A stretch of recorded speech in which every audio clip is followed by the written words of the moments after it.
What's up, y'all? Spider Avenger Miller here, doing a different video today, different from the normal reviews. I know you guys have always look forward to those, but I like doing these other kind of videos too because this time I have something fun to talk about. As you all know, I posted this a while ago, and today the video is finally coming out. This Scream 6 video talk is just going to be my 5 things that I really liked from the film. No spoilers intended. Just my fun things I liked about it and why I recommend you go watch it. If you want to get your tickets, I can put a purchase link in the description box below, or just go buy a ticket, which I really recommend because Scream 6 was awesome. Now, let's get into it.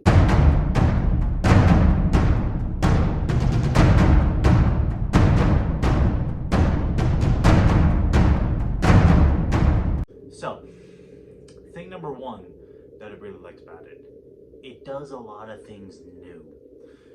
I know that sounds weird coming from our trend of different horror movies today, but when you think about it, horror movies kind of keep to their same trend over and over again. And Scream is no exception. It always starts off with the one thing: opening kill. The kill gets discovered. They start planning. Killer comes back for another kill. Then the heroes get attacked.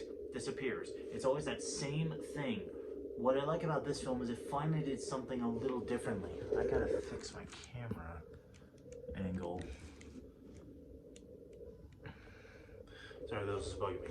But it changes up the method a little bit. The opening scene was very surprising.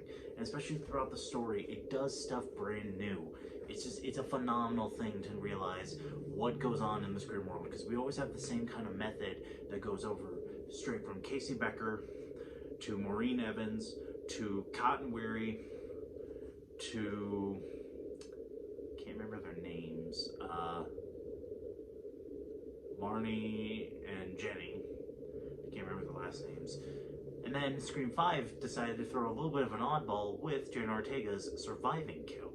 And then this one just does something completely different. I can't say anything because I don't want spoilers and I don't want people mad at me in the comments, but it does a lot of stuff new. And as it goes throughout the entire story, it does a whole bunch of new stuff. Which leads me into number 2, the killer. My gosh. I'll say this, the ending is a little kind of meh for the killers. I'm not saying who they are. The reveal is kind of weird, but oh my gosh, this killer was definitely one of my favorites. What was very different about this Ghostface compared to the past ones, one, his brutality, his speed, of course, the mask that he wears. The mask does get explained why it's old, but I'm pretty sure y'all probably know kind of what it's about, why the mask looks aged like that. But it's very cool because he's very different. He moves faster, he's a lot more vicious, like his kills are very brutal. Like more brutal than I even think probably 4 or 5 was. Like he was brutal. And it's a very fun thing to see. Like you really get to see his anger, his speed, and the strength. Especially like different uses of how he moves around, how he kills. Like one, for example, as we saw in the trailer, he uses a shotgun. That's insane. It's a very cool thing just to kind of switch up the killer a little bit. Now again, no spoilers. Not telling you how many, not telling you who they are. I will tell you this though, it's a fun one. Now, this one's gonna feel a little weird, but I'm only gonna say it because I like what they did with it. Number 3, surprising enough, no Sidney Prescott. Now, I'm not saying I liked it. I wish she could have been in the film, but of course, to explain why Neve Campbell wasn't in the film, apparently she had some issues with the pay rate of these guys, so she decided not to return for this one. But the thing I really did love, now I probably won't say like why she wasn't in the film, like the reason why her character wasn't in the film, but it does a good job at remembering, even though she's not in the film, they at least give a full explanation of why she's not in it, where she kind of is. And especially one thing that I actually did really like in the film was it definitely brought her up a few times as how she's, of course, the OG Final Girl. They do a really good job at still having her as a central base in the film, even though she's not in it. I will admit, it was a little weird not seeing her in the film, but it's a very unique thing. because she's been the main final girl through 5 films. Then come around to this one when Courtney Cox is the only member of the original cast to return. And the one thing that I definitely do love is Dewey was brought up a lot in the film, especially you do see how Gale has kind of been, she's changed a little bit because of Dewey's death. So that's all I'm saying about that, but Scream 6 definitely did a good job with, especially number 4, its whole cast. My gosh, this cast was amazing. You definitely see the progression of how Sam and Tara's relationship has kind of changed since this recent attack in the film. You really see their sisterhood kind of bond in this film as they have to come together once again to fight this killer in New York. Let's see. Gale was definitely done pretty well in this film. Like, she was a very... I'll say this, she's about Gale-ish as you can get, but my gosh, she was awesome to see in the film. I was very glad that we definitely got to see a nice progression of just kind of where she was with everything. And especially like Mindy and Chad, like their brother and sisterhood was definitely very well done in this film.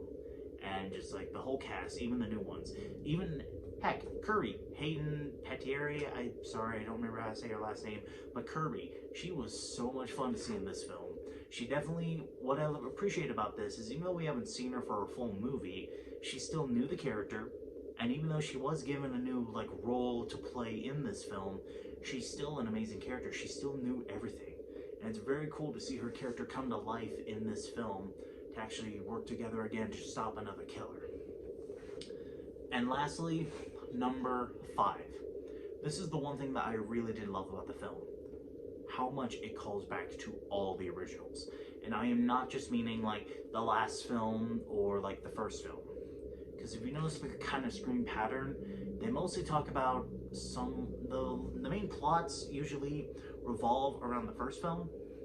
Like I noticed Scream 5, it did good at least in acknowledging 4, but it again skipped 2 movies and went all the way back to the first. 4 was kind of the same way. It kind of mainly just went from the first one. 3 did a decent job at conveying the last 2, but they always go back to the original. What I truly love about this one, it did a really good job of calling back to the originals. So even to the ones that were kind of hated. This is one thing that I will spoil, but it's not really too much of a big deal, as you saw from the shrines. It did bring up a lot of the things from the originals. It finally mentioned Roman Bridger after so long. It definitely mentioned Jill and Charlie, and that I was really happy about. I was really just happy how much it called back to all of the films instead of just focusing on one. It brought back a lot of Easter eggs from the original films. As you saw, we saw all the costumes of the originals, different things throughout that whole room. We saw Stu's robe. I don't really know if this was in the trailer, but just a lot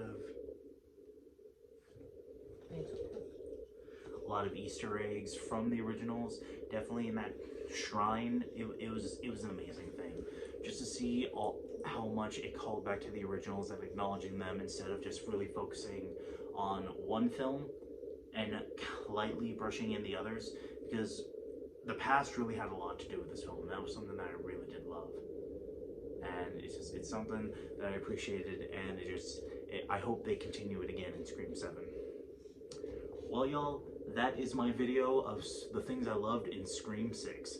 Thank you guys so much for checking it out. This was a fun video to do. I really, like I said, I loved Scream 6. It was an awesome film.